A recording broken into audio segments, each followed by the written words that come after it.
Welcome back to the Overlooked and Underrated podcast. We have longtime friends and comrades, Cameron and Kewan. Man, oh man, how are you guys doing in life these days? You know, we're all alumni. We've all graduated college. What is going on? Tell me about your grad life. I guess I'll start first, I'm knee deep in the job search. You know how it is. Mm-hmm. And graduating with a degree in journalism. But right now I'm currently working as a sports writer for Grice Connect. Grice Connect is a news website that's ran in Statesboro, Georgia. So, I'm currently working with them, just kind of building my portfolio. And, it's cool. It's fun. That's real. That's weird. Cam? I'm finishing up law school, man. The last time, I don't think I've been here in like 2 or 3 years. So, yeah, it's been a minute. But I'm finishing up law school. Like, I have one more semester after this one, and I'll be done with law school. That's real. And tell them where you at, man. Oh, I'm at Howard, bro. Howard yes, sir. The mecca of HBCUs. For sure. Yeah, I can't say nothing crazy. It might affect John prospects, but I'm going to try and go listen to my last appearance. I was facts. Going wild. I was speaking truth to power. You know what? I actually really wanted to come to your homecoming, but it was during the week of Clark's homecoming, I believe. So I was down here, went to Clark homecoming. Yeah, it was the same week. Come on next. You gotta come listen, man. Howard, ain't nothing like being at Howard, bro. I'm already knowing. All right, so boom. The first thing I want to talk about is the cat trade. I want to hear. I'm gonna go last. So I want to hear what y'all got to say. But if you want, you go first, Cam, and then me. Okay, look. If we would have recorded this maybe when it happened, I would have had a different kind of feeling about how I feel today, November 2nd. Mm-hmm. So originally when the trade went down, I'm thinking, first of all, I believe the owners can go into the luxury tax to keep a team that just made the Western Conference finals together. Mm-hmm. So I was thinking, why trade your second best player? Why trade him away? You had the I would say the blueprint to beating Jokic. You go double big. You have Karl-Anthony Towns guard Jokic on the ball, and then you have basically Rudy Gobert playing free safety around the basket. So Jokic is essentially seeing two guys every time he gets the ball. Mm-hmm. And I felt moving off from that, along with moving off of the shooting that Karl-Anthony Towns brought to the team, I thought that would have been a significant downgrade to the Timberwolves. But other than the first game of the season this year, Julius Randle has been great. He's been great. Every game he's been out there hooping. So, like I said, now November 2nd, 2024, I like to trade for both teams. We see what Karl-Anthony Towns doing. They call him the big bodega up there in New York. He's doing the thing. He's coming off I want to say a 40-10 game against Miami. He's doing whatever he wants. The spacing over there is great in New York, and they got another shooter. I'm a bit concerned about the rim protection and the defense with Karl-Anthony Towns being your anchor, but aside from that, I think both teams really win the trade, Okay. Cam? Karl-Anthony Towns, love him, great shooter. Second best, one of the greatest shooters of all time. I mean, just as a big second best shooter, probably of all time. Amazing shooter. Amazing scorer, offensive player. But there's only one thing that wins these championships, and that's defense. And the Knicks made a choice to not only downgrade their defense by losing Dante DiVincenzo, they lost one of the best perimeter shooters and defenders in the league. That's right. And they lost a solid scorer. The Timberwolves got Julius Randle. And Dante DiVincenzo is a good pickup. Yeah, that's really the best part of the trade for the Timberwolves. For sure. But the skill set that Cat brought to the game, that he changed in, like, what made the Timberwolves so good, it was, in theory, the spacing. Julius Randle does not provide that spacing. And, now it's cool. Of course, you're in the regular season. What happens when you get to April, May, June, and you're trying to win that chip? Shit starts to fall apart. Like, this nigga isn't my fault. He's not who's not who he thinks he is. Like Julius Randle, and this has always been my critique with the Knicks even before him. I like that Knicks team. But we saw what happened on opening night. I'm not saying the Celtics are going to get that hot again. But, that was bad. It was it's very possible they get to about 75% of that consistently 60% of that, and now you're dealing with, like, they don't have the necessary talent to deal with that, especially with the run they look like Jason Tatum about to put up. He going for the MVP. Like, I just don't – I don't think either team got materially enough better from the trade to justify it where it is. Yeah, like it doesn't necessarily move the needle. So what I would say about the trade is that, okay, especially when I first seen the trade, I was like, because I ain't see the Dante DiVincenzo was a part of the trade. I just saw Cat and Randall. I said, what? Ain't no way you traded Karl Anthony Towns for Julius Randle. And I was like, for the Knicks, they obviously improve offensively. No question about it, off the muscle. And then I'm just like, yo, the Timberwolves downgraded. I was like, why are we getting Julius Randle? Then when I seen DiVincenzo was part of it, I was like, okay, it kind of makes some sense, right? You got another perimeter defender, like basically a 3-and-D guy. But it's hard to say which one is better off. But if I had to, I would say the Knicks is like slightly better off by getting Cat, just by a little bit. You know what I'm saying? Like, I don't think the Timberwolves really did much with that trade in terms of like moving up. Like, I don't really think the difference is, I think the difference it makes is like marginal for the Timberwolves, if that makes sense. Yeah, I feel like, you know what I'm saying, y'all, I didn't even talk about the Dante DiVincenzo aspect of the trade, but listening to y'all talk about it, it has me kind of think even more now, because we saw it in the first game of the year against the Celtics. Yes, we talked about how the Celtics may not go out there and hit 29 threes a game, but knowing how the Celtics play and how they played last year, up to maybe 15, 16, 17, 18 3-points a game because they take so many shots. But looking at the 3-and-D aspect, who going to be that 3-and-D guy for the Knicks now?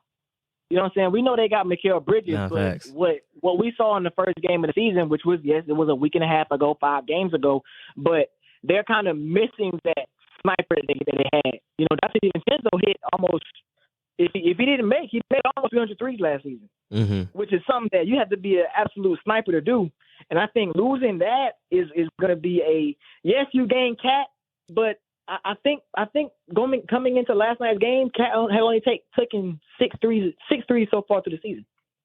So you losing a 3-point sniper, a 3-and-D guy, bringing in Cat, who I believe can work. I believe it will work, but yeah, they're not going to beat the Celtics. Nah, facts. I don't think now it's in terms of getting Jalen Brunson some help. I mean, like, yeah, but like Cam said earlier, definitely sacrifice some defense a little bit. But hey, it's neither here nor there. All right, boom, that's the Cat trade. Now we hear, about 7 games in the NBA season. What are y'all opening like predictions of the season so far? Like, what have y'all seen that y'all like? I'm just gonna go ahead and say it. I think Boston's going back to back. I think Boston's going back to back, and to be honest, I think me along with a bunch of other people like in the media, they didn't have Boston winning last year just because of they're gonna fold. We know they're gonna fold. We know what they do, but we didn't really sit back and look at how good this team is really constructed. Bro, when people say that about Boston, I honestly don't understand the idea that Boston folds come from. Like, the teams they have lost to in the past were good teams. The only time I've seen them fold, quote unquote, was when they went down 3-0 against Miami. That's the only time where I look at them with a raised eyebrow, like, hey, y'all are better than this. You know what I'm saying? They shouldn't have lost to Miami for like the last 5 years. That's the argument. A couple of times they lost to the Warriors in the finals. The team that they were, and they was up 2-1 in that series. They was up 2-1. Yeah. So they shouldn't have lost in the bubble to the Heat. They shouldn't have lost to the bubble. Yeah, the Celtics really for the past 8 or 9 years, however long Tatum's been there, they've had the best team pretty much in every series they lost in. Pretty much. Listen, are we gonna be frank? If we're gonna be frank, they shouldn't have lost to LeBron. Yeah, not facts. Ricky, that was rookie JT, no Kyrie, no Hayward. Well, but we're talking about the quality of the team. Like, you were going to lose because LeBron is LeBron and he was LeBron in that year. Yeah. But I'm just saying, like, team-to-team comparison. Yeah. Ain't nobody backpack like that. Like, he backpacked that time. So, nah, facts. He was on. He wanted it a little bit more. But another prediction is over for the Nuggets. It's over. Oh, what'd you say about the Nuggets? It's over for the Nuggets, and it's over for the Bucks. Word. Bro, did you see Giannis say that if they don't win this year, he's getting traded, bro? Yeah. That's what I'm saying. It's over. the Nuggets have lost too much. I knew it was over when they lost Bruce Brown and Jeff Green. I don't think people really take into account how important those role players are. No, facts. It's kind of it's the same thing that happened in 2011. In 2011, when the Mavericks won, they immediately lost Tyson Chandler. Now, Tyson Chandler is bigger than those other two, but like you can't go back to back if you don't keep the same team. And so you got to have some continuity or get better. The Nuggets have consistently lost players, and then the Bucks. Well, the Bucks made a trade trying to get better, but the downside of that trade is that it made the Celtics impossible to beat. Like last year, like you was saying to your point, like about us kind of doubting them. My belief was there was only one team in the NBA that could have beat them, and that was the Denver Nuggets. Yeah, facts. When the Okay, Denver Nuggets I agree. When the Denver Nuggets lost to the Timberwolves, there wasn't anyone that could match up, because the only thing that you have against the Celtics is dominant big play. They're not a great rebounding team. They're like rebound together, but like they don't they're a dominant rebounder on that team. Yeah. They don't like Kristaps Porzingis is a great defender. He's a good defender, an amazing shot blocker. But when he get on that block, if someone has to push him around, get on that block. Listen, it's old school shit. But it's old school stuff. But like y'all got my fault. You gotta bleep me out a little bit. But like it's old school, but it's real because we're kind of in an age where bigs are coming back. So like when they face Giannis is supposed to be a big challenge for them. Giannis, they just don't have the quality of the team. The Nuggets have fallen off because of the way that the CBA, trash CBA, someone needs to sue CJ McCollum and Grant Williams for negotiating this trash CBA for the team. But because like even in a couple of years, like probably within 2 years, the Celtics not going to be able to keep their team together. Like you're not going to be able to. They're spending a lot of money on these boys. Yeah, because it's just too much money. Like when Drew Holiday's contract is up, I don't know when it's up, or like when Al Horford's is up, and you lose him as an amazing role player, and you lose. I'm actually surprised he came back. I thought if they won last year, that was gonna be his last year. I thought he was gonna be done. Probably 38. He's probably got one more 2 more years. Like I can see him doing the Tim Duncan. It's really over. Like I can't do this no more. I can see him doing that. But like Derek White, he is on a deal right now. When that deal is up, when he can really go get the money for himself, why would he stay? Like, especially if they get one more championship. I got 2 off of y'all. I gave my heart to the city. I'm done. But that's because of the new CBA. Now back to what I was saying. Nuggets, it's just those 4, maybe 5 if you count Christian Braun, but the KCP being gone, and oh wow, there's a lot of guys gone. Yeah, like it's over. Like I just think it's over. That's what I've taken so far from this, from the early years. And one last thing, LeBron's falling down. Like for real falling down. Like it's like, oh, you really 40. Why you say that? Why you bring that up? Nah, it's just like he barely got 11 points that one game. What was it? The 4th game of the season? Yeah, he went 3 for 4 in the field. Yep. Bro, barely. I haven't seen that since 2011. Like, he definitely show his age at times. You can definitely see it. Yeah, you can even see it in his like vertical and how high he gets on dunks. Like, it's just not the same. Which it's not supposed to be the same. Like, it's not, Yeah, he's but it's like it's coming. Yeah, like it's coming faster than we think. I think this is gonna be. I honestly think this is last year because after this year, he's done everything he wanted to do. By the way, if you were in Atlanta, the Atlanta Hawks play the Lakers December 6th. I'm definitely going to be there. I got to see LeBron play in real life at least once. Yeah. But going back to the Bucks that you mentioned, though, what's crazy about the Bucks is that, they're like the top teams in the East, like top 4, top 5, but they're no longer in that like top 3 when you think about it. You know what I'm saying? They're like right on that border of like top 3. Who you got the top 3? Man, I got Boston over them, obviously. I got Philly over them. And then New York. Yeah, you probably put New York over them, yeah. I can see it. I think the big thing with the Bucks, first of all, their defense is one of the worst defenses in the NBA right now. That was the issue last year. The defense sucked last year, and they have no defense identity. Drew Holiday was essentially, we didn't know it, but he was essentially a defensive identity. They had one of the best arguably the best point of attack defender in the league, and they had Brook Lopez and Giannis in the paint. And without Drew, now there's no point of attack defender. Guys are getting free lanes to the basket. So it's hard to stop guys. And you know what's crazy? Even though we love Doc and appreciate Doc Rivers, but Adrian Griffin, they was like 34-15 and 37-15, something like that, in the middle of the season when they fired him.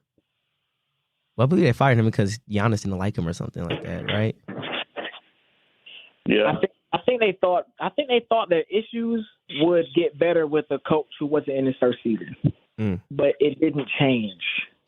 You know, it didn't change. It didn't change. The problems kept building up, and I'm not going to sit here and say that they would have lost the first round if Giannis and them wasn't hurt, but they probably wouldn't have went no further than the first round.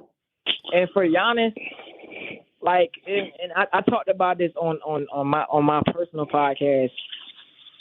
When is his breaking point? Shout out your podcast real quick. Oh, the Switch podcast on YouTube. We talking about all kinds of hoops. We getting going with the NBA season, man.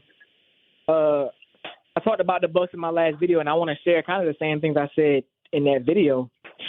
When is Giannis' breaking point? Because you got to think about it. Giannis won a championship in 2021, right? Mm-hmm. They haven't made it back to the Eastern Conference Finals since. They've only made it out of the first round the year after, when they lost to the Celtics in 7 games, I believe, in 2022. It has been bounced in the first round for the past 2 seasons. And the only thing that I would say is keeping him there, because we've seen stars leave where they were drafted when they don't win. Only thing that's keeping him there is that they won in 2021. Yeah, facts. But eventually, Giannis going to be like, okay, we can't figure this out. I'm going to go somewhere else, man. Yeah. And as we close, the opening predictions, what do you think the Grizzlies would do? This is Ja's first full season back. No suspension, healed from injury. What do you think of what the Grizzlies could possibly do? Not a gosh darn thing. You said what? Yeah, they ain't not a gosh darn thing. They ain't doing nothing, bro. They ain't going to win a championship. But I think the West is so tough. If we're just talking like where they gonna finish in the standings, they could. I think they fall in between. They could be maybe 4 down to in the play-in. I don't think they'll be in top 3 in the conference, but I think they ain't. I don't think a championship is on that organization's mind. You know what I'm saying? They still got a lot more growing to do. You know what I'm saying? I like their roster though. But I don't think they're gonna do too much. It's so funny because I was talking to some people, right? They were saying, bro said Ja Morant might win MVP this year. I said, no. He was like, why? And then I'm like, bro, look at his game. I was like, his game, he's not going to win MVP with his game, bro. Because remember that when I told you when I first heard of Ja Morant, I thought he was like tween, like side step. Like I thought he had a little mid-range game, but everything is just like floaters and layups and a couple threes here and there. I was like, bro, with that kind of game, you're not winning MVP. No, the game is too evolved. You're just not winning MVP with that kind of game, bro. Like, just no. If he had like a more of a CJ McCollum kind of game, then like, okay, yeah, maybe, yeah. Like combined with his skills. Yeah. Basically, like just better at making shots, bro. Mm-hmm. You know what I'm saying? Be able to bump into you, dribble it out, pull up, like, you know what I'm saying? You know how Kyrie is. Where he's able to just create a shot, like stuff like that, you know what I mean? Or Shy. Shy is another example. That's why. Shay, bro. Oh, my bad. I'm thinking about the music group back in the 90s.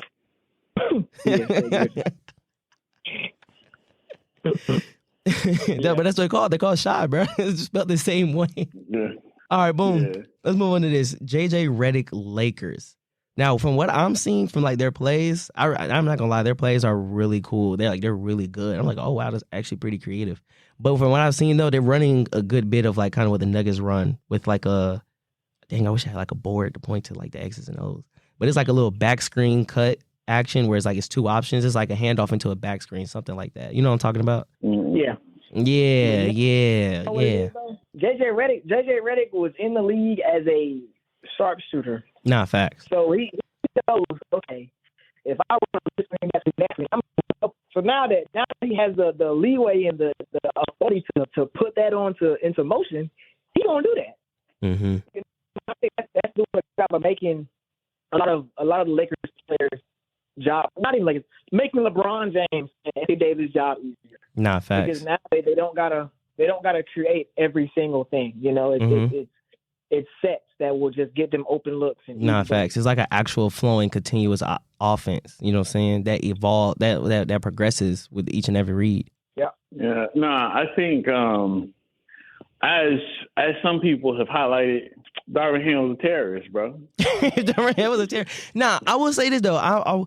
What I don't like is how they pushing this narrative. Like, okay, he may not have been the best coach, or he may not have been the best X's and O's coach, but like some of the clips I'm seeing, I'm like, come on, bro, y'all really gassing it or whatever. Like, for example, one I seen, he had wrote on the board contest without fouling, right? And then they showed a picture of JJ Redick actually drawing X's and O's. I'm like, bro, obviously in that moment, bro, like he's telling them like, yo, bro, this is the problem. Like, you know what I'm saying? Like, come on, bro. Like any coach, everybody came across a coach where they just wrote words on the board and it was like, read this. You know what I'm saying? Like, it's stuff like that I'm talking about. And it's like, bro, y'all really pushing this narrative, man. You seen the clip when they was in the huddle and then Darvin was like, salute. Y'all playing really good. Salute. And they just sitting there for the rest of the timeout. No, that's not acceptable, man. That's not acceptable. Bro, I think you were a little light on it, bro. Like it wasn't just like. But what I'm saying is that like this what I'm saying, right? Like you can't just pick and choose moments where it's like, all right, bro, obviously he's talking about this. Like it'd be different if you actually compared a moment of his X's and O's to JJ Redick's X's and O's. So you say which one is better, like you know what I'm saying? Or if you point out like, okay, boom.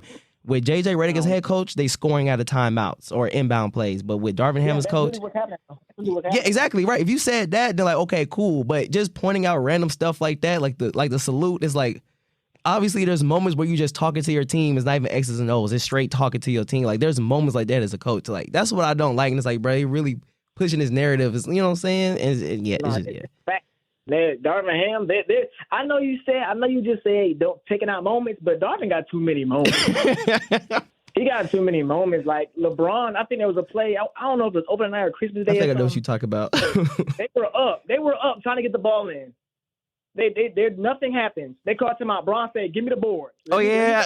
I was talking to my friend about it the other day. He said LeBron took the board from him. He said LeBron was like, "Man, no," took the board, started writing. Yeah, man. So that happens too many times. I feel what you're saying.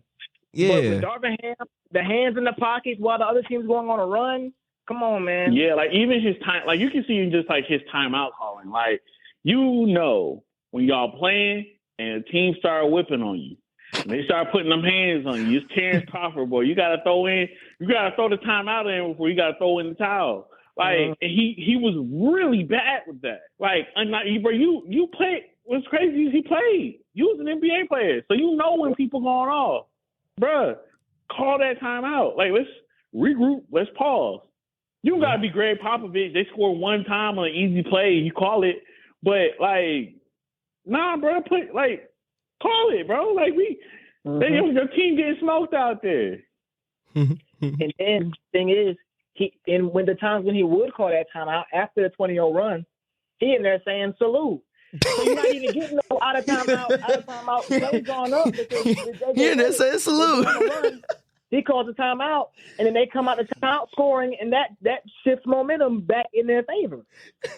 Yeah, it's looking like oh my gosh, like 20 like if they had JJ Redick instead of Darvin Ham in 2023, LeBron might have 5. That had me rolling. That was sad. Might. When he did call timeout, he in there saying salute. Like, come on, man. Yeah, that's hilarious. That's what you're saying in the timeout. Like, come on, man. You can see it game one. That's the thing. In the preseason, you can see, okay, this is a different coach Lakers. Nah, facts. You see it. Oh my gosh, that's so funny. All right. Enough of the Lakers, man. I'm sorry, boys over there. They hooping this year though. I'll dap them up. You know what I'm saying? Respect. They 4-2 right now. This year. They ain't winning nothing, but they look good. They're not winning nothing, bro. Yeah, but they look better. Nah, facts. Oh, I can't believe I left this out in the topics I sent y'all.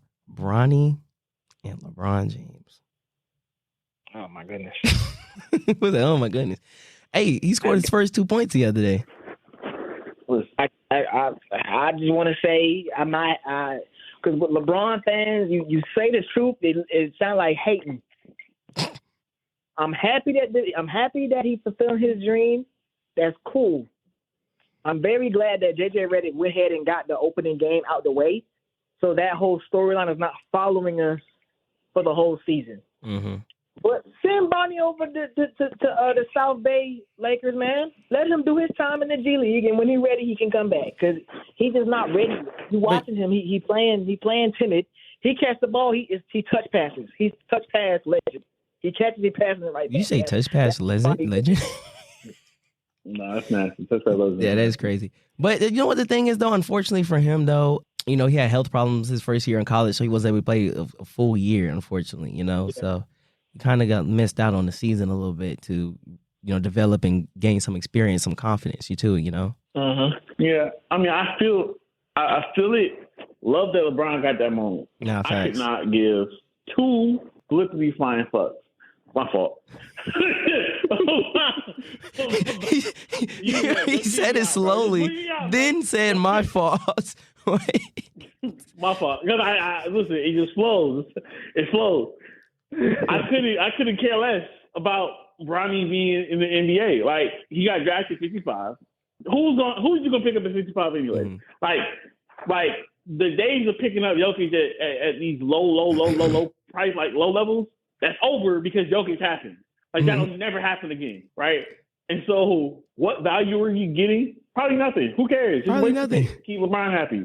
And so, but his actual skills, his actual talent, I doubt that he'll be, if he gets to a requisite level where he's, actually good, okay, cool, Gucci.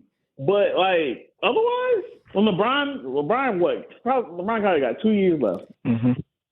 Bronny might got 2 years in the NBA left. Yeah. Chill. Hold on. But little, as we say this, though, I remember years ago, this is probably when Bronny was still in high school, maybe even middle school. I don't know. Just a long time ago. I was just doing my sports research and stuff. And I looked up the first and only father-son duo in baseball.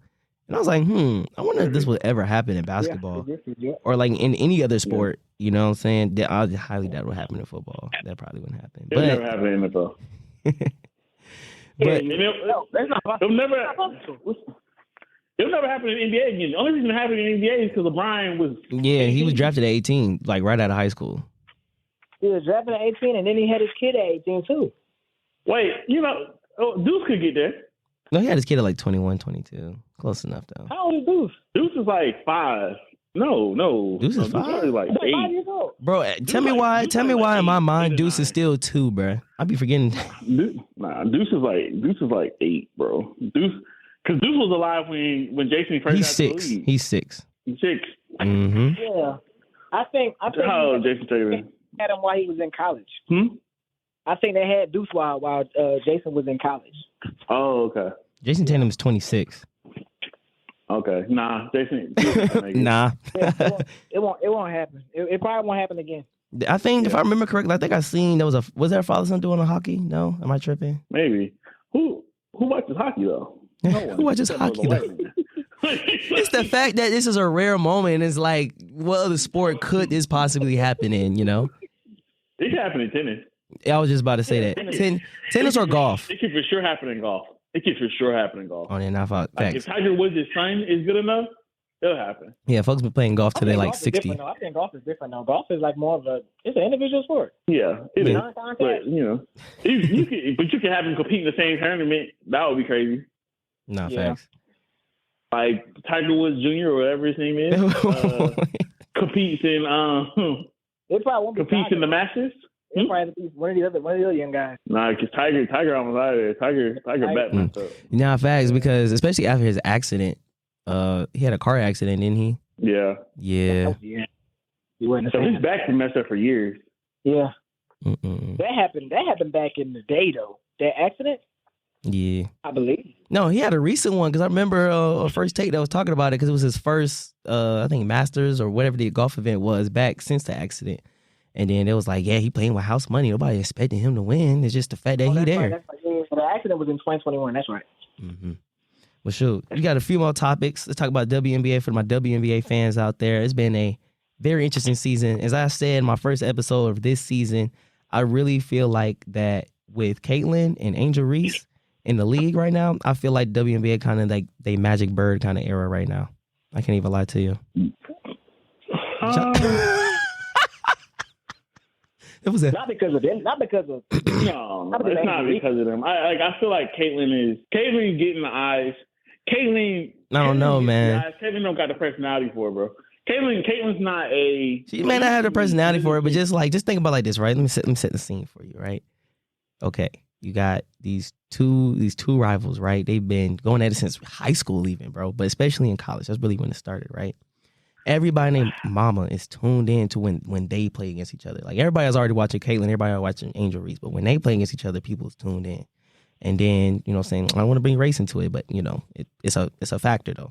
You got this white woman, you know what I'm saying? Then you got people that don't like black people, and they like, oh yeah, this is a white woman league now. And then, you know what I'm saying? Then you got black people supporting Angel Reese and stuff. Sounds a little familiar, don't you think? I think it's even the race joint with this conversation is even deeper, because we're a lot more people supporting. There are a lot more people of color supporting. Yeah. Yeah, Caitlyn in Indiana, but also let's keep it cash money, right? Let's be real honest about this real quick, right? Mm-hmm. The gap is massive. Mm. Oh yeah, another thing too. Last thing too, I didn't mention. They two different positions. One's a forward, one's a point guard. Just like Magic and Bird. One was a forward, one was a point guard. Two different positions. No. You know what I'm saying? No, it's different. It's just the scene just sounds a little familiar, and it's like I feel like we've been here before. No, but you parallel it differently. Like, it's not like, first off, we 25 years. 25 years since the WNBA started. Like, it's kind of closer to like the 70s era of the WNBA. More than it is the 80s, the Magic era. Mm-hmm. But also, like, it's just different because when the NBA started, the NBA started from nothing. The WNBA started from the NBA, expands from the NBA, and had the infrastructure in place. Mm-hmm. So it's different. They've also dealt with a whole bunch of other marketing issues. The whole articles will come out about the dude who was at ESPN who was like, he made it his goal to remove the WNBA from primetime television. And like, bro, what? They got the ESPN got their rights, held their rights for years. And so like that gap where like it's kind of like a 10-15 year gap where the WNBA just isn't on television for real.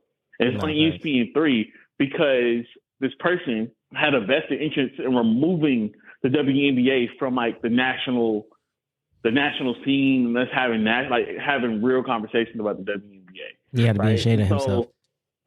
Yeah. And so, like, just taking that into account, Magic and Mary Bird could guard one another, right? They're like, they play different positions, but we're gonna be frank about it. Like, for a few possessions at a time, they could, yeah. Magic 6'9", Larry 6'9". The only reason there's a real conversation between Caitlyn and Bird not Caitlyn and Bird, and Caitlyn and Reese is because 2 years ago, Angel Reese beat her. But that's it. Like, there isn't a real rivalry there. And because like what you're going for, what you're going to try and get, like the way their careers are going to go, the scoring, passing, rebounding, defense are going to go so separately on both of these players. Facts. That like you really shouldn't be comparing them. Yeah, and that's what I be telling people too, though. I will say that, though, because they do play different positions. They do play the game differently. So it's like what you would expect from each player is different. You know what I'm saying? I would say that, though. But hey, man, that's just what the people want, man. People just want to see Reese and Caitlyn go at each other. I think people. That's what the fans want to see. More, the WNBA fans are far more invested in seeing Caitlyn Clark play than they already seen Angel versus Caitlyn Clark. Like, Angel, respectfully, Angel is not where she needs to be finishing wise.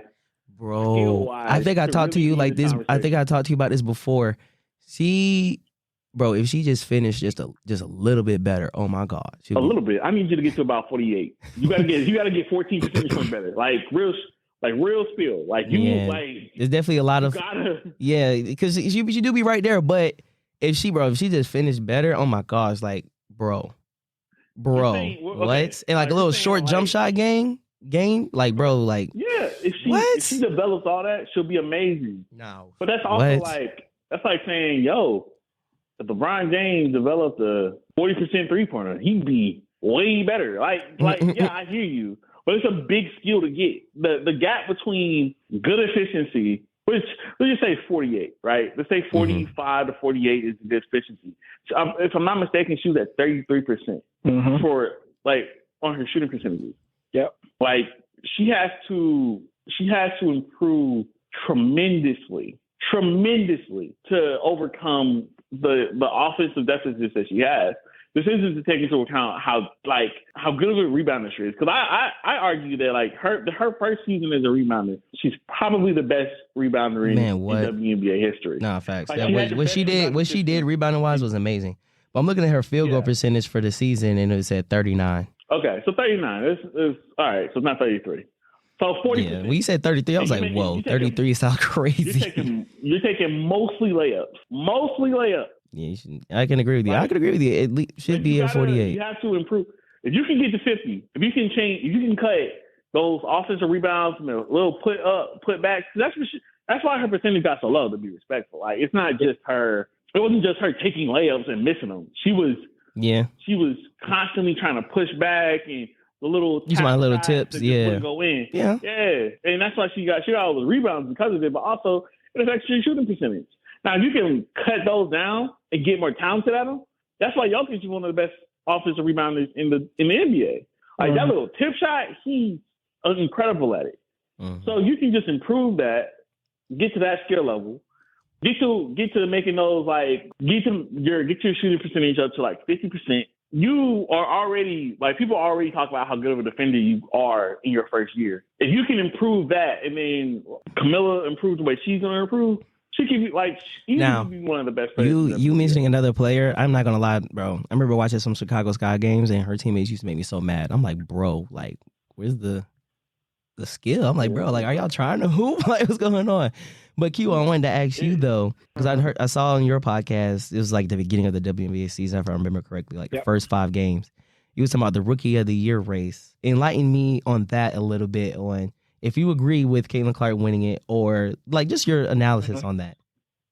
Well, at the time of the video, it was right after the first or second meeting between Caitlin Clark and Angel Reese, and that was a game that Angel Reese, they ended up winning that game. And I want to say she had, if she didn't have 2020, she had very close to 2020. Caitlin Clark had a good game as well, and I was saying how with the way the standings was, at the time, the Fever were at the bottom of the standings, mainly because they were having Caitlin Clark play against the best teams at the beginning of the season so they could kind of showcase all the talent in the league. But at the time, I believed that Angel Reese was going to go on to win it. But it quickly shifted when Caitlin Clark started to figure things out and slow the game down. And I believe that second half was insane. Yeah, she was hooping the second half of the season. Race was closer the first half of the season. Olympics. You said what? Post Olympics. That's post Olympics when she cleared. It was over. Yeah. I want to say she ended up being third in MVP voting or fourth in MVP voting too. You know, so she shouldn't have been that high. But it's like I don't think it's a rivalry. I'm not gonna lie to you because we look how good she is now. And one thing I thought about, I was thinking with the WNBA rookies, they have had no time off. They played a whole college season, get drafted a month later, and they're playing in the league. Now that she's going to have time off and she's going to be able to hone on her skills even more. Angel Reese, she good. If she has places to improve, but she's not going to be able to touch Caitlin Clark to where we're going to be able to have a conversation about Larry Bird and Magic Johnson. No, but it's just a completely different style of play. Like at least with Bird and Magic, you can see like a requisite. Like okay, they have different styles, but there's some comparison. Like the passing differences with compared, like the defense, the size, all those things, like everything about them is different. It's like comparing. As I say that, don't compare their play styles to Magic and Bird, just the roles they're playing in the WNBA. That's what I'm talking about. I don't think their roles in the WNBA because, like, when Magic and Bird came in, first year Magic Johnson won a championship. First year Magic Johnson was probably like a top 5 player in the NBA. Like that's not something like real talk. Caitlin's not a top 5 player in the WNBA right now. Yeah. She's amazing. She's really good, but she's not a top 5 player. Yeah. And the same thing where it's like the difference, like Asia Wilson clears both of them. Yeah, definitely. Hell yeah. Nafisa Collier Collier, with all due respect, I'm not sure how to pronounce your last name, clears them. Yeah. Brianna Stewart. Yeah. Like, these players clear them in terms of talent. And, like, this isn't to, like, diminish them, but I think it also has to, like, that's why I said the rivalry isn't necessarily there. Because, like, Angel Reese is amazing. Caitlin is amazing. But they have to, the rivalry, I see how you can get to the rivalry. Mm-hmm. I just don't think it's the same. I don't think it's the same, not because of the play style. I don't think it's the same because Caitlin Clark, she's just flat out, I know saying better kind of, I guess, disregards what you're saying about play styles, but she's, like, there are two different tiers when it comes to the WNBA. Right. Caitlin Clark has to drag that team kicking and screaming to the playoffs. Yeah, I was actually surprised that they did make it. When they did, I was like, oh, wow. Like, Angel Reese don't got the same expectations as Caitlin Clark does. You know, so it's hard to really compare them aside from their history in college. Just wait till they meet each other in the playoffs in the future. And then we're going to revisit this conversation. Because then you'll be like, oh, dang, Jamal, come on. You was kind of spitting. Because I'm telling you, when they meet each other in the playoffs in the future. Larry and Magic, though. When they meet each other in the playoffs, that's going to take the W. Bro, what? I can't wait to see that in the future. I would love to see that. I don't think it's going to change. I don't think it's going to change the WNBA. Like, I think whatever value Caitlin brought, she brought this year. Mm-hmm. And, like, Caitlin's going to remain who she is. But, like, I don't know. Next person that comes, if you don't think that people are going to be tuned in a series between the Sky and the Fever, and I don't think not the way that she thinks. Like, I think more people are going to be more interested in seeing Paige Becker's coming next year versus Caitlin. Oh yeah, that would be tough. I'm more excited seeing Juju Watkins when she gets in and plays. Yeah, the WNBA is in a space. Mm-hmm. The WNBA right now is in a space, one, where it needs to expand, and two, yeah, they're getting two more teams, one in Toronto and then one by Oakland. Well, in Oakland, I mean. Three. Yeah, I forgot what's the third one. Oh, Portland. Okay. Yeah, I can remember the third city. And so they're expanding. The basketball, like, the WNBA is expanding. It's getting more views, getting more eyes on it. And at the same time, they're getting my eyes on it because of marketing. Like, just being frank, they weren't marketed for years. And now, like, you have I'm just thinking about, like, the business. Last point, and let me get to AJ Wilson. Go ahead. My fault. Like, just thinking about the opportunities they have. Like, do you guys pay attention to, like, just the regular season when they were doing, like, the pregame, like, when they were the tunnel walks, and they were all dressed up and they were all in the outfits. Yeah. These are like, the potential to be some of the most attractive athletes in the world. The modeling and, like, they do look amazing. And fashion, the fashion opportunities, marketing, and all that stuff that they have now. Like, there just wasn't a marketing team to get them there. They all exist now. And so the WNBA is going to grow and grow and grow and grow and grow. And Caitlin is going to be part of it, for sure. But you can even say she was the catalyst. She's one of the bigger catalysts for it. But, like, it's also the combination of Paige, who had the Kobe sign. Like, she had the Kobe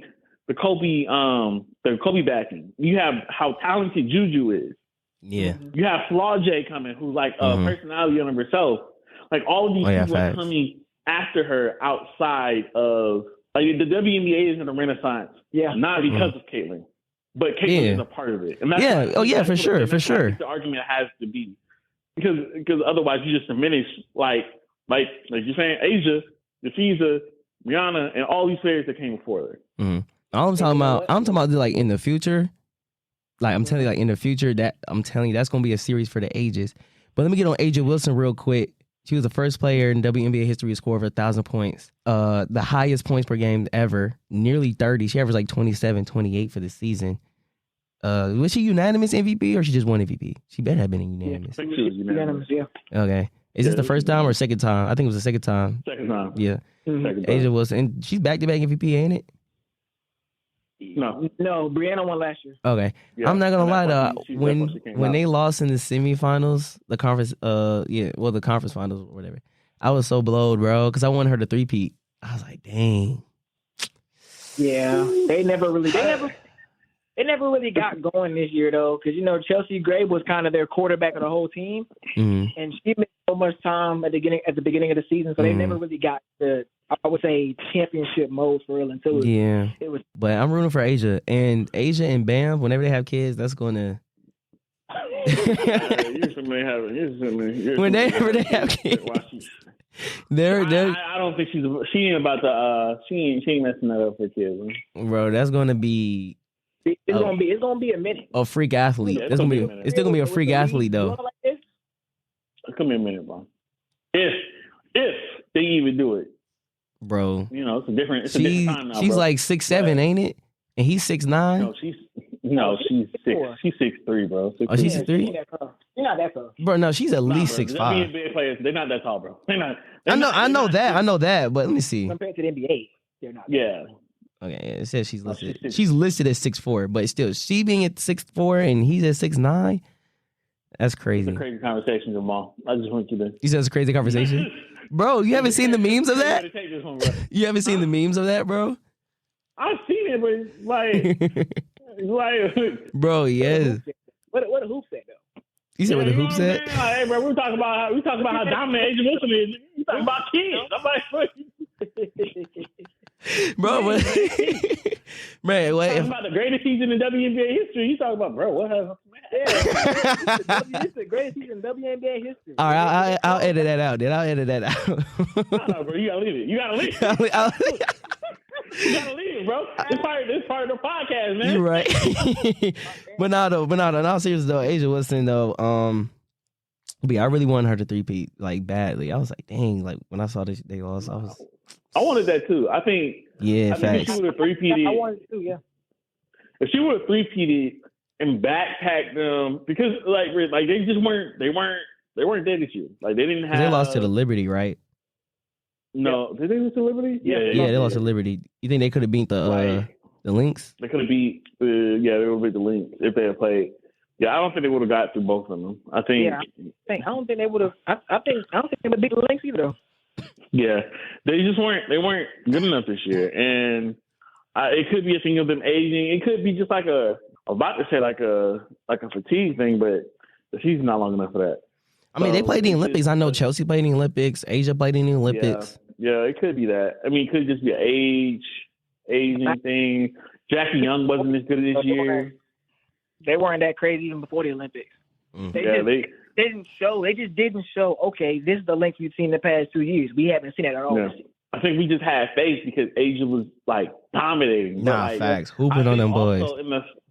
It's kind of like a thing where it's like, okay, it's amazing that she had the dominant season, but the fact that she had to have such a dominant season is indicative of how not talented the team was, or like how lacking the team was. Teams don't have people rarely have super dominant seasons where they don't have to when they don't have to. Like when Kobe averaged 35, yeah, he was playing with Smush Parker and Kwame Brown. Yeah. Bro, the name Smush Parker is still crazy to me, man. I was like, what? Yeah. Like when Steph did 2016, he had Clay and Dre, and they were great, but I don't think anyone else averaged over 25. It's just the nature of the game. There's only so much basketball you can play. Facts. And there's only one ball. And so like if you're super dominant and they play 40 minutes a game, and she was, I think, averaged like 32 or something like that. You're just not going to get those results for real. Mm-hmm. Last thing too about the WNBA before we go is the finals. I didn't get to watch the finals as much as I would have liked, but I did watch a game though. I didn't get to watch it as much as I would have liked. But the game 5 though is what everybody has been talking about. You know, the questionable calls and non-calls that were happening in the series between the Liberty and the Lynx. Now, I did see Breanna Stewart hit that tough shot at the end of game 3, or was it 4? You mean Breanna? Yeah, you can go next. You mean Sabrina. Oh, Sabrina. My bad. Sabrina. Yeah. Yeah, that, bro. Yeah, Sabrina. That shot? It was game 3. It was game 3. Yeah. Yeah, that shot. I ain't gonna lie. That's tough. That's a bucket. That's That shot was. I'm gonna start calling that the Monstar shot. The Monstar shot. That took the rest of her skill for the rest of the series. She shot terrible for the rest of the series. They said news came out and said that she I think they said broke her hand or something. What? So I think in game 4 she broke her hand. When she break her hand? Okay. Yeah. Or like how she broke her hand. You know, you're playing basketball. It can happen anytime. You can get hit too hard. You know. Yeah, one bad shot, you fall the wrong way. Nah, facts. Like the way Jalen Brunson broke his hand in the semifinal, conference finals. That was semifinals tripping. That was crazy. Yeah. Because I think it's just an elbow just hit his hand. Remember when Chris Ball broke his hand in like the jersey? Yeah. You said New Jersey? Yeah, like it can. No, in like I think it was Blake Griffin's jersey. I think I know what you're talking about. I think I know what you're talking about. I do remember a time where he broke his hand, but I don't think I ever knew how. But that is crazy. Yeah, she broke her hand. Maybe I'll be nicer then. But if you out there, if you're out there, you gotta play. You gotta broke your hand. You're out there, so I take it back. It was it. I'm calling that the monster shot. But that's definitely a shot for like the ages of WNBA history. Like whenever you talk about best or clutch shots, that's definitely in that conversation right there. That one and the first game 1. Oh yeah, game 1 was crazy. Yeah, bro, what are you telling?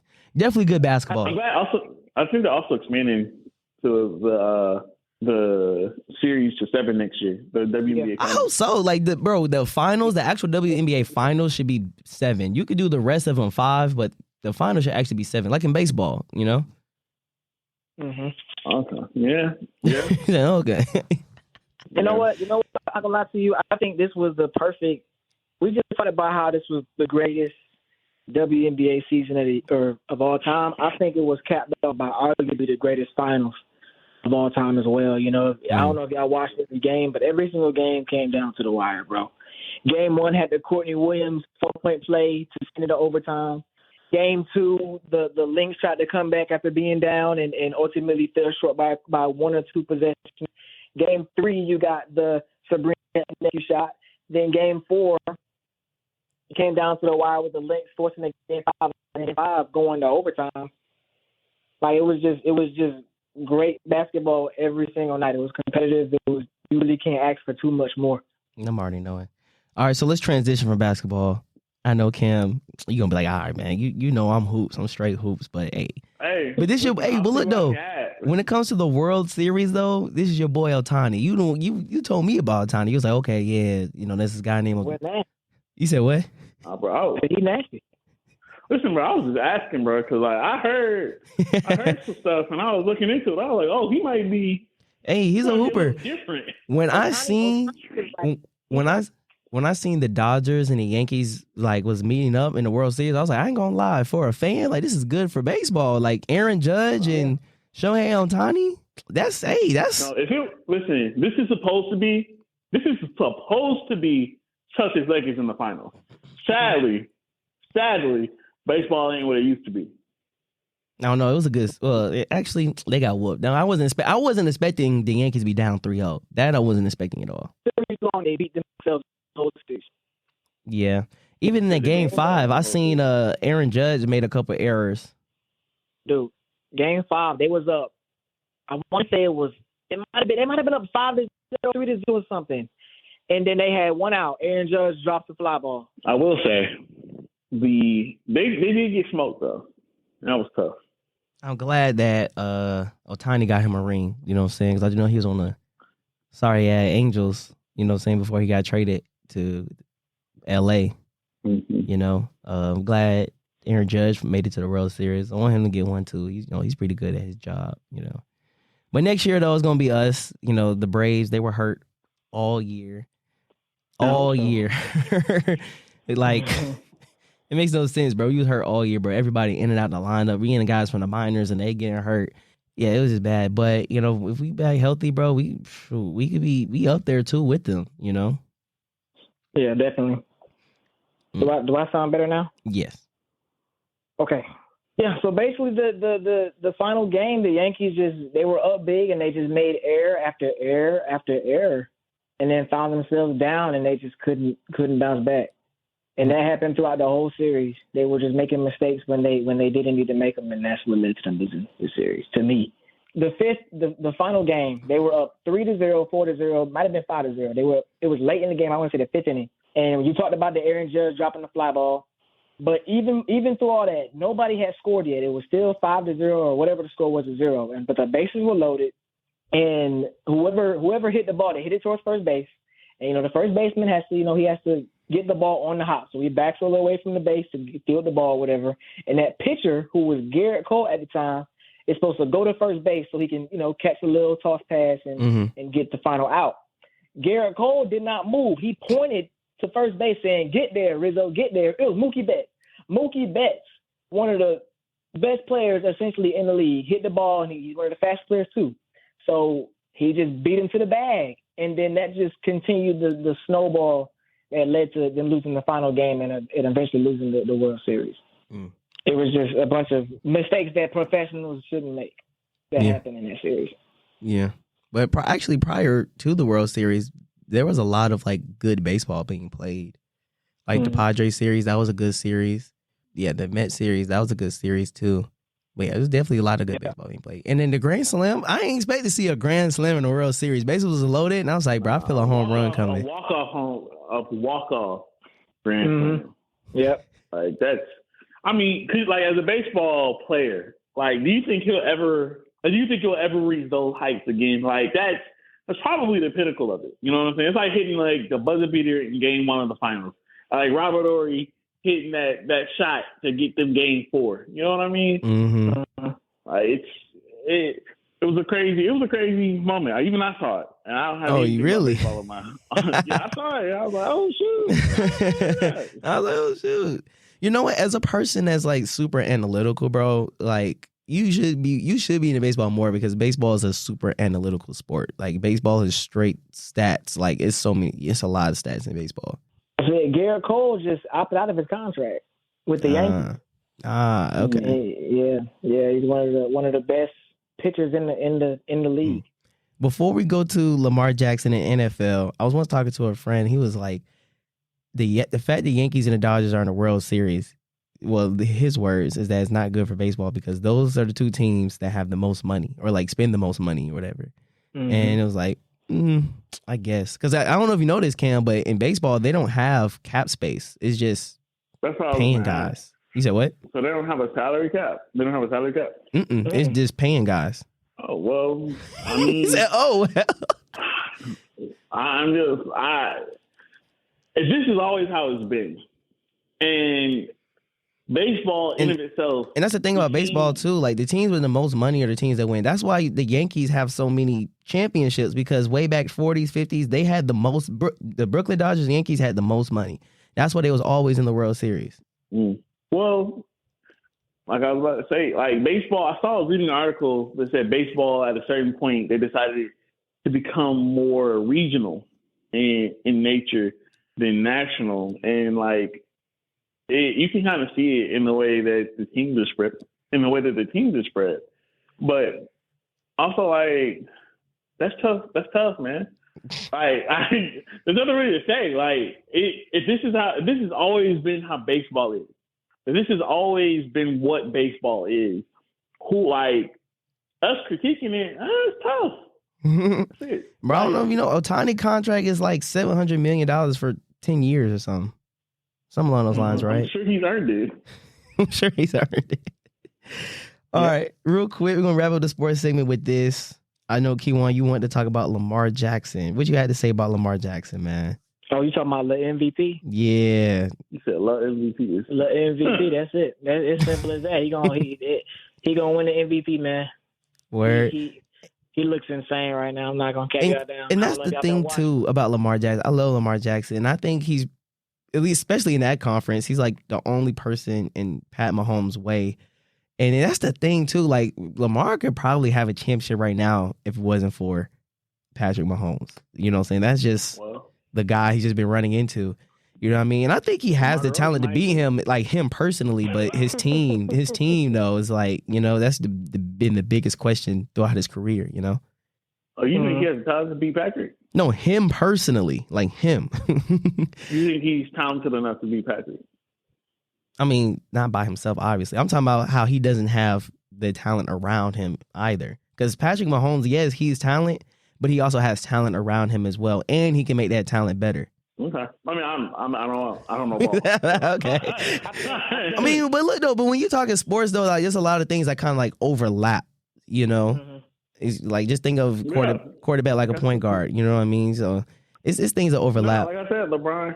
Listen, DeMar DeRozan would probably have a championship if it weren't for LeBron. No, he but wouldn't. He doesn't. So, bro, DeMar DeRozan, the way he plays in the playoffs year in and year out, it makes me mad. We're not bringing up DeMar DeRozan in this conversation. But, however, though, we never recorded this, Kewan. You and I talking about Patrick Mahomes. Because I remember telling you that Patrick Mahomes would be the greatest of all time. And you was like, what? Over Brady? And I said, bro, especially if he three-peats this year. Because he may not, let's say he end up with 5. Obviously, we know Brady has 7. Let's say he end up with 5 by the end of his career. But he at least got a three-peat. Come on. Like, no, not even Brady did that. Nobody has ever three-peated. If he three-peats, bro, because it's how he's winning them. And then he's making it look easy, too. Nobody has ever won or made winning championships look so easy, other than, like, Brady. Mm-hmm. I think I disagreed with you back then, and I still disagree with you now. Even if he three-peats, because if he three-peats, because like that's like think about it like this, right? Yeah. Even though there's like a couple guys that got more championships than Jordan, the reason why people look at his championships with so much awe because of the way he won them. 3 in a row, take a little break, 3 in a row again. The fact that if he does win 3 in a row, and you know how hard it is in football to win championships, especially back-to-back like that, you know what I'm saying? You talk about that all the time with me. But for him to do that 3 times in a row, and then for the team to not fall off at all, because you say like teams normally fall off after just making it to the Super Bowl. Because, they can't afford to pay guys and stuff. Didn't they lose like Tariq Hill? Yeah, they lost Tariq. Like big pieces. That's pretty much it. That's pretty much like the only like big name that they lost for real. I think. Well, Travis Kelce's falling off too, right? Yeah, he's not. He's having a down year compared to how he usually plays. Is he really having a bad year, or is he just getting a lot of attention and is freeing up other people? It could be both, but.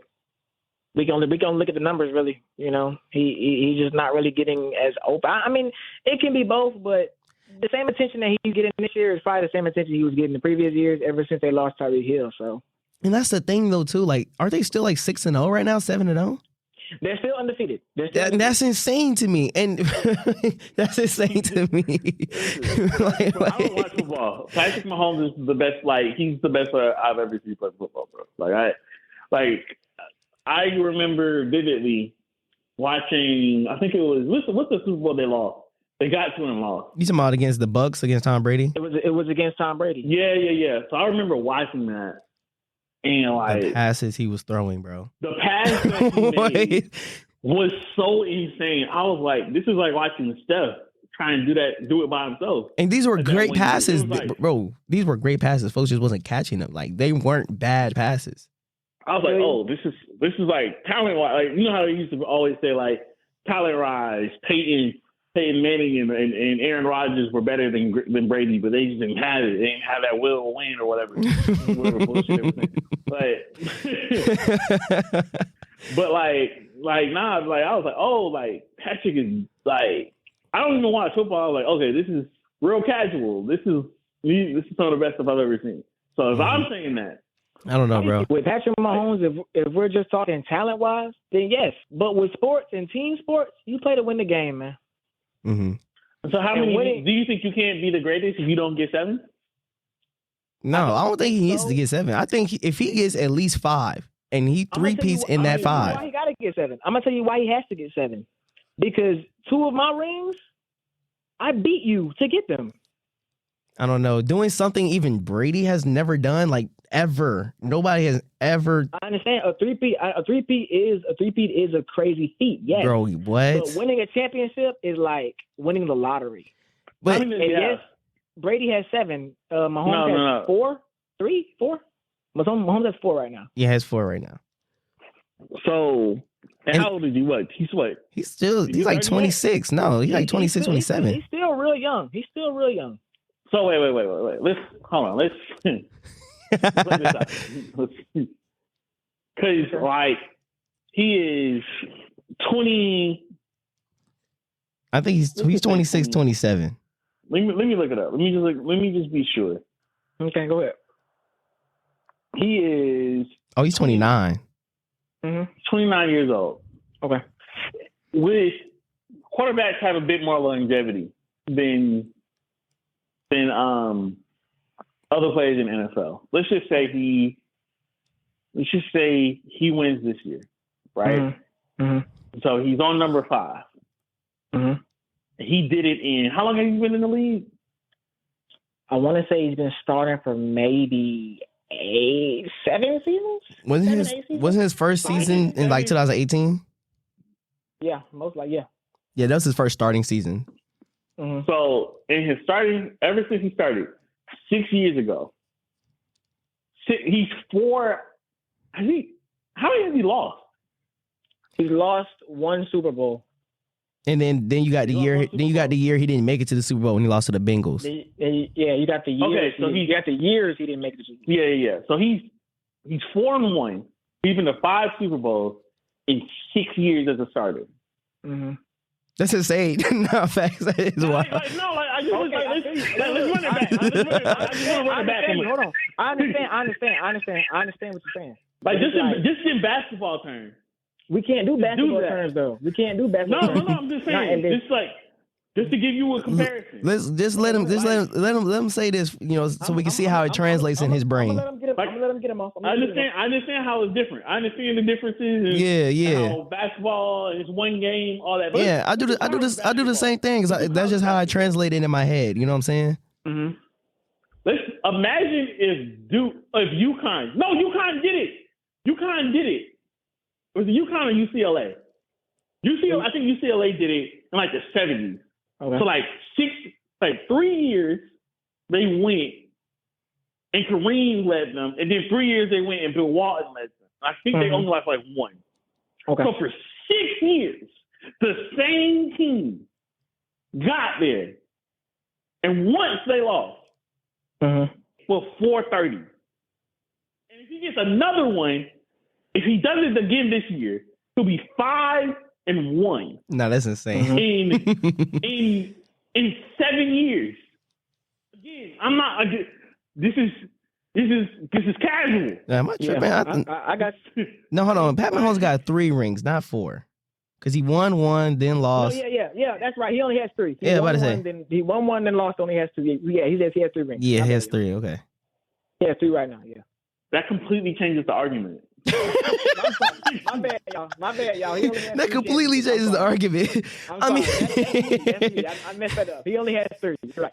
Yeah, because I was like, hold on, 4 don't sound right. Am I tripping? And I had to think about it, and I was like, oh wait, no, it's 3. But still though, but Keywan though, I would say this though, because I remember at some point you was like, okay, I will kind of give you that. Because if he ends, let's say he ends his career with 5 and he 3-peated, and when you look back in the past, in the future, which will now be the past, in the future, they're gonna look back and be like, dang, let's look at how he won it. At some point within these 5, he got 3 straight. Nobody else did that. Like that's and tough. You know what? You know what else we're gonna say? We look at his career. Dang, when did he not win? Who did he lose to? Tom Brady. So listen, you know what? Let's get into that. The first time he lost. I don't care about the first time he lost. I didn't even watch that game. But the second time he lost, right? You know what I'm finna say, bro. You know what I'm finna say. Them dang refs, man. Man, my man they couldn't even play defense, bro. They had to play defense with their hands behind their back, man. I feel what you're saying. I understand that. But it's so much more that goes into that. Because yes, you say yes, they lost to Brady with the referees, but you didn't talk about how Tom Brady, that was his first year with the Buccaneers. Okay. His first year with the Buccaneers after being in with the Patriots for 20 years. If you I don't even know, you don't even got to look it up. Just think about in your mind, how often you heard somebody talking about the Buccaneers before Tom Brady get there? Okay. You haven't. You haven't at all. You haven't. They were not relevant until Tom Brady. And for him to go there in his first year there, win a championship, that's crazy. That's crazy. I understand what you're saying. I mean, it's not, hey, But you already know who I think the GOAT is currently. But in the future, though, with Brady, not with Brady, but when Mahomes get done though, if he gets 5 or 6 with a three-peat, I don't think he has these. If he get 5 or 6 with 3-peat, nah, bro, like, nah. Oh, also too, let me ask you this question though. So I understand why you have Lamar Jackson in the MVP, like first for MVP, but why not Pat Mahomes with his team being undefeated? You gotta watch the games. Patrick Mahomes has been sorry this season. Patrick Mahomes is sorry this season. So why are they undefeated then? Like in all seriousness though, why are they undefeated? In all seriousness, if you go and look at their games, they only have one game that they didn't win with over. They won every single game except for one by more than a possession. Every game comes down to the last play, the last drive, a controversial call by the referees, and they end up winning the game. That's the honest truth. Tight. Every single game has happened. So let me ask you a question. Yeah. If they go undefeated and win, does that change your statement at all? If they go undefeated and win, that's crazy. because it's like these are stuff that the thing with Mahomes is like it's hard to play hypothetical and it's hard to kind of sit back and look at his career because it's still going. So we really don't have like a whole picture for real. So it's hard. Meanwhile, I got Brady's whole picture and all that. So I'm comparing a completed picture to a picture that I got the shading or the blueprint. I got the shading out yet. Listen, that man, he lost his whole life for it, bro. He lost his baddie white wife. And you know what I'm saying? Like the love for the game is real. Patrick Mahomes go ahead and lose his wife, but that's a different conversation. But I think Mahomes, if it's like we keep saying, with Mahomes is a bunch of ifs because we don't know yet. Now, when he does this stuff, and I know I said if again, then we can come back and my tune may be different. But as of right now, November 2nd, 2024, I can't sit here and say because winning a Super Bowl, we talked about it. It's like winning the lottery. And if he does it 3 times in a row, that's a crazy thing. But Brady has done it 7 times as well. 6 times with the same franchise, 1 time with a franchise that hadn't sniffed the Super Bowl basically before him, really. That's insane. And 2 of my rings, I beat you on the way to get it. So it's hard. It's hard to fathom having Mahomes over Brady. It's hard to fathom that. Along with, and y'all know I'm a Falcons fan, Brady got the greatest comeback in Super Bowl history. 28-3 with 17 minutes left in the game. That's crazy. Yeah, that's sad. That's why I'm glad I don't watch football. I feel like I would have been devastated. I almost forgot to mention this. Because we finna go into the music segment with my friend Nick. I almost forgot to mention this. Bro, the Super Bowl's coming back in Atlanta 2028. Oh, yeah. I might have to pull it to that one. I can't lie. I'm gonna be there with my birds because we going 2028. We'll be there. Sure. Oh, you think so? Rise up, let's go, babe. Well, all right. I appreciate y'all sisters, man. Y'all inputs have been nothing short of hilarious and what's the word when enlightening. Explicit. Y'all gotta listen. My fault. You gonna have to go back. You gonna have to roll back through this, bro. All right, y'all. Y'all be easy, man. I really appreciate y'all sisters, man. For real, man. Before we get to the music segment, we're going to play a song called Out My Body by Ace the Rapper.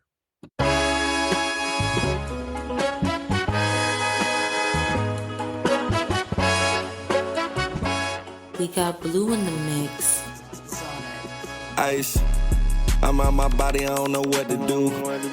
I'm out my body, I don't know what to do. I'm out my body, I don't know what to do. Got no fucking clue.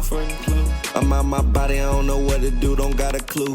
Don't pop no perk of this, that gas, I'm get up out the roof. I like my eyes can see any nigga in the fucking room. Feel like that man when I'm walking through. Ain't I'm walking through. Don't pay that shit no mind, baby, it's just me and you. Don't let no jealousy play you out your position, boo. They want your position, shawty. I been locked, they chasing the ends. I wanna be rich like Roddy. Got it too high, they know my body. I almost ran out of options. Give my heart like an option. I had to stop, it was blocking my conscience. Smoking this gas, better back, just to feel a little sun. Mine on the run, demons telling me, nigga, go get that gun. Yeah, praying to the Lord. My brother said it best can't pray for you. That shit got bored. I try to keep the peace the way I feel and set the score. Money the root of all evil, but I need more. Hope the Lord forgive me, trying to stay on one accord. Remember we was skipping class, walking to the store. Trials and tribulations, even when you got it, don't let them know what you making. And when you down bad, don't let them know your situation. Them niggas hating, this shit get shicey, it get crazy. I can't get lazy, fell in love with the pain, cause that's what made me. They say we cool, I know they hate me, can't let it break me. I gave them real, guess they faking, yeah. Family overall, even when we beefing, know I'm picking up that call. Go to war about you, even though we been at odds. We beat the odds. Watch your back, these niggas fries, and that's on. Yeah, know they wanna see me fall. I'm standing tall. We ain't beefing, that ain't law. Just want my money long. Tryna stack up for my mom, say it every song. With my niggas, if they right or wrong. I'm out my body, I don't know what to do. I'm out my body, I don't know what to do. I'm out my body, I don't know what to do. Got no fucking clue. I'm out my body, I don't know what to do, don't got a clue. Don't pop no perky, this that gas, I'm get up out the roof. I like my eyes can see these niggas in the fucking room. Feel like that man when I'm walking through, and I'm walking through. Don't pay that shit no mind, baby, it's just me and you. Don't let no jealousy play you out your position, boo.